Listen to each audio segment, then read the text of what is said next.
Hey, I'd like to welcome you to another episode of Mission Matters. My name is Adam Torres, and if you'd like to apply to be a guest on the show, just head on over to missionmatters.com and click on Be Our Guest to apply.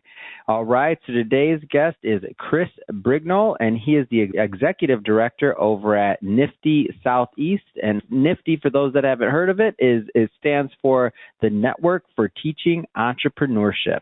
Chris, welcome to the show. Thank you, Adam. Appreciate it. Thank you for having me. All right, Chris. So we got a lot to talk about today, so I definitely want to dive into Nifty and also just the importance of entrepreneurship in general. And I know that you were referred over to us by Philip over at the Grant Cardone Foundation. So just curious, what's your involvement with the foundation? Like, how do you work with them? So I want to start off by giving a huge shout out to the Grant Cardone Foundation, along with Philip and the whole team over there, along with, of course, Grant and Elena Cardone as well. So our affiliation, I was introduced to the Grant Cardone Foundation by Breakthrough Miami about a year and a half ago, if you will. And with that said and done, I got to see what they were doing for the community, and they were actually engaged the community by providing different types of resources for inner city children at all levels, right? So starting from, I want to say, from first grade all the way up to post-secondary, if you will. Yeah. And when I saw that in the Nifty program, as we teach entrepreneurship throughout the year, and in the Southeast region, we work with several school districts, I was trying to figure out how can we bring our students into the equation with the Grant Cardone Foundation, and all the dots started being connected after that main event that I attended. Oh, man, that's amazing. And so how did you, let's go back into your journey quite a bit here. So how did you get involved with entrepreneurship education, even Nifty? How did all that take place? Well, so I was born and raised in Brooklyn, New York, Brooklynite, now reside in I couldn't Miami, tell, zero Florida. accent. I couldn't tell. No, I'm just playing. Go ahead. So with that said and done, being born and raised in New York, I was always into comic books, into things. I know if I bought it for $1, I'm going to sell it for $2. And that's how my journey began. And then when I came to South Florida at the age of 19, I was working at the Intel Computer Clubhouse Network, where I was, at that time, it was all about breaking the digital divide. And breaking the digital divide, we would take the kids and teach them skills from music production to Adobe InDesign and Illustrator, and the list continues. But not only were they were learning how to create a business. And at that time, I didn't even realize that was what we were doing. But then Nifty came into my life and said, hey, we want to bring our program into the clubhouse and work with your students. And we did that. And we had a sales event. So my kids created T-shirts around the Desert Storm at that time, right? So when all the families would have their loved ones out there and about protecting our country, we created T-shirts, and at the time, my executive director, Alice, was like, well, these T-shirts might be a little too expensive to sell, but let's see what happens. Maybe you might want to create bookmarks and coffee mugs, something that can keep the cost down and sell more products. And I said, I think we're going to be fine. And long story short, we produced 100 T-shirts, and we sold out before the bookmarks and the coffee mugs. Wow. And that's when I was asked to be part of Nifty, and that was 18 years ago, to be exact. Wow, that's interesting. And now, what was one of the things that in 18 years you've been doing this? At what point did you realize that this was going to be something that your heart was in, and that you were going to spend a significant amount of your time, life, and resources, your mental energy on? Like, when did you fall in love with it? I fell in love with Nifty day one, because the first thing they do. So you knew immediately, like once you were part of like what was going on, you're like, oh, this is me. Absolutely, because one of the main parts was, again, growing up in Brooklyn, New York, and depending what your family surrounding was like, you only knew what you knew.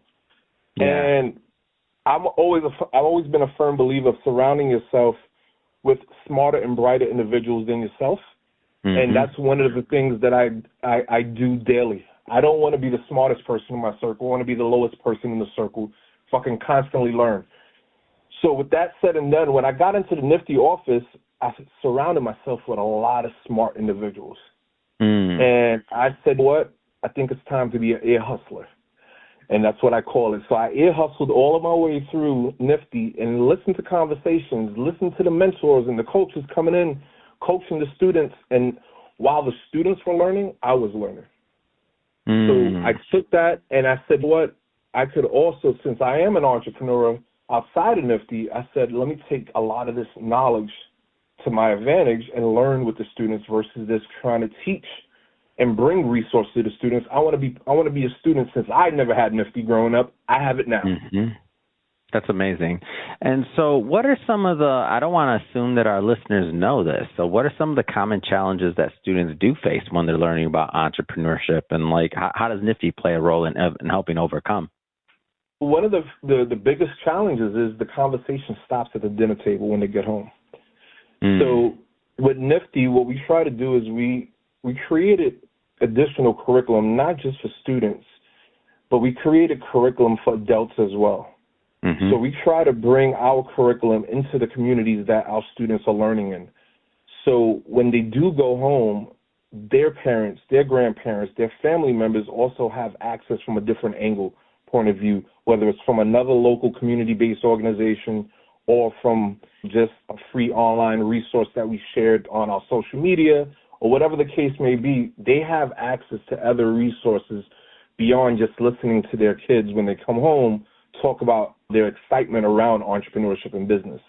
So that's one of the biggest struggles, that the conversation kind of stops at the dinner table and no one is there to continue that energy with those students. Yeah. And so now talk about that curriculum a little bit. Like, talk about the Nifty curriculum and like what that entails. So with the Nifty curriculum, we have a whole catalog of curriculum now, right? Once upon a time when I first started, we had textbooks. Textbooks, as we know now, are pretty much obsolete.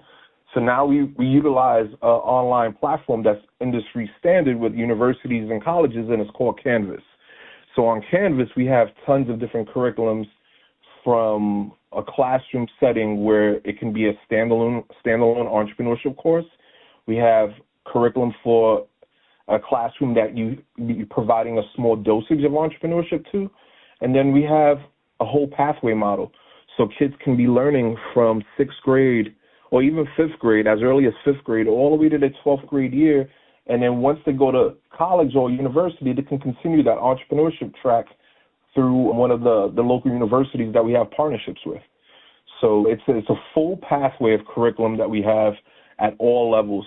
One of the biggest things right now through Certiport is called the Entrepreneurship Small Business Certification.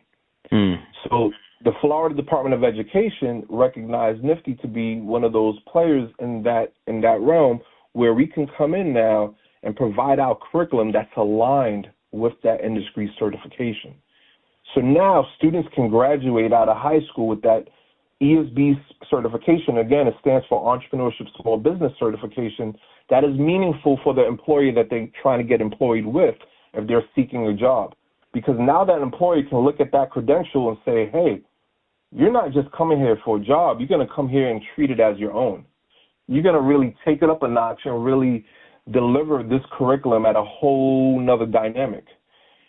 And you're going to want to be part of this job now and be able to, whether you're going to, I don't care if you're going to be a store clerk. Yeah. Not only are you a store clerk, you're coming with a mindset now that, hey, have we thought about repositioning these items on a shelf, and this is why? Have we thought about maybe putting these items on sale, and this is why? And really leveraging the student's mindset more than ever beyond just their job description. Man, that's amazing. And in my head, I'm thinking, like, imagine if I had this when I was younger, like you said, like that, you don't remember anything like this, or maybe it existed. I just wasn't aware of it, nor did I participate. But I'm like, man, to see, and I participated recently, and I don't know if you participate or had the opportunity to, and maybe if you have, let me know. But I just recently went to one of the pitch competitions, and I saw these like young adults, right? They're anywhere between, I think it was 15 was the youngest and maybe 19 was the oldest, participating. And I was looking at the Grant Cardone Foundation. And I saw, like, we judged the contestants and then the participants, and they were awarded some prizes and other things like that. And I was just thinking to myself, like, how many entrepreneurs have been through a program like that, right? All this support, all these other things that are happening, whether it's through Nifty, whether it's even through some of the other organizations that are out there working hard to support our really young entrepreneurs. I just feel like it's such a blessing. There's so like these kids absolutely. like to have that type of exposure. That's next level. Next level. And that, again, bringing back my Brooklyn side of me, it definitely takes a village to raise a child, right? Mm-hmm. And what I mean by that in the nonprofit world, if you can collaborate with the right foundations, the right nonprofit organizations, we all come together as one. And I'm going to even blow some people's minds here. You might be too young for this, but it's like forming Voltron. You take and if you don't know what Voltron is, Google it. Please do, so you can understand. So you formulate this one huge, powerful robot, and with the help of several different entities that have something different to bring to the table, that checks off that one checkbox, right?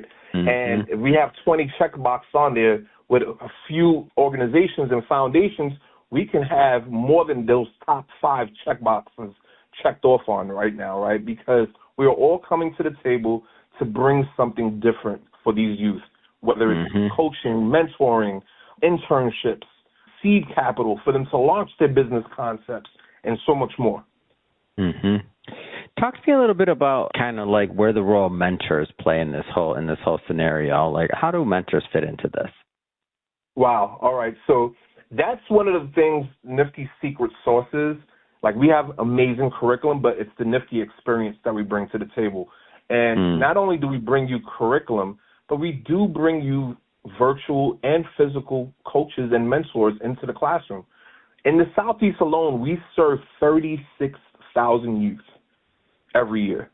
That's a tremendous amount. You said 36,000. Yes, 36,000 to be exact. Wow. And this year we have a goal to reach about 37,000 individuals. And every year we increase that goal for creative ways that we bring things to the table. So to go back to your original question, the mentors as part of the Nifty experience, we create partnerships and we create high-level engagement opportunities with local entrepreneurs as well, so they can come back into the classroom, be a virtual or physical coach for our students, and also the value of a mentor is now you're unlocking new layers of the mindset of that student you're sitting with. Let's give a big shout out to all of our educators, right? All of our teaching professionals, they have limited time. They can access work with those students, and they have benchmarks they got to meet for state standards.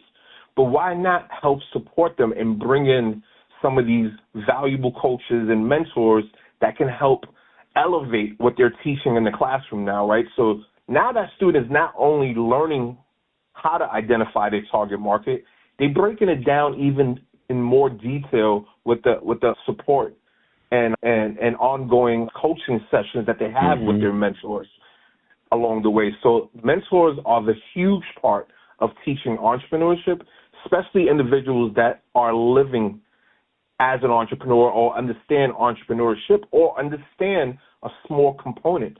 Because just because someone works in the financial industry doesn't mean you can't coach in entrepreneurship.